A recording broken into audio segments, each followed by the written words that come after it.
আগে দেখলি মনে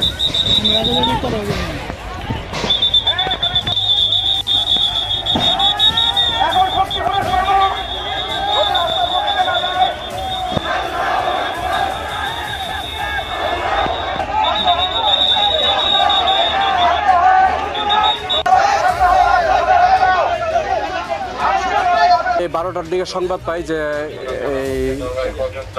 এই সোলাকুড়া ব্রিজের আকারে দুই পক্ষ গ্রামবাসীর মধ্যে মারামারি লাগছে। আমরা দ্রুত ঘটনাস্থলে আসি, এসে তাদেরকে বুঝাইয়া নিবৃত করার চেষ্টা করি। দেখা গেছে যে এক পক্ষকে নিবৃত করলে আরেক পক্ষ আগে আসে। তো এর পরবর্তীতে আমরা কন্ট্রোলের মাধ্যমে অতিরিক্ত ফোর্স আনিয়ে এবং আমাদের দেখতে পাচ্ছেন আমাদের সেনাবাহিনীও উপস্থিত আছে, আমাদের সহকারী পুলিশ কমিশনার ভূমি আছে, আমাদের সার্কেল এএসপি স্যার আছে, পাশে আমাদের এই মহাসড়কে আছে আমাদের এডিশনাল এসপি ক্রাইম স্যার আছে। তো আমরা সবাইকে নিবৃত করার চেষ্টা করছি। ভাঙচুর, দোকানপাট ভাঙচুর হয়েছে। তো বর্তমানে পরিস্থিতি স্বাভাবিক আছে। শুনেছি একটা দরবার সালিশকে কেন্দ্র করে উভয় পক্ষের মধ্যে উত্তেজনা। দেখা গেছে 2-3 গ্রামবাসী পরে এটা নিজেদের ওই দরবার থেকে কেন্দ্র করে পুরো গ্রামবাসী এটাতে মাইকে ঘোষণা করে নেমে পড়ছে।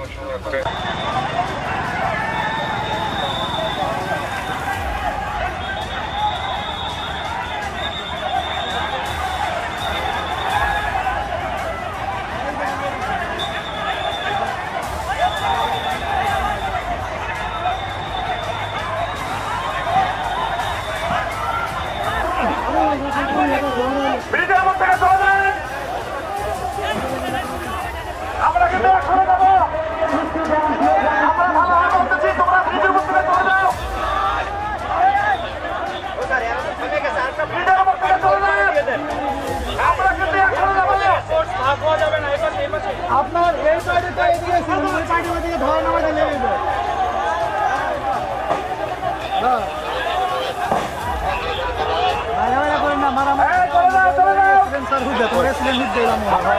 এই তুমি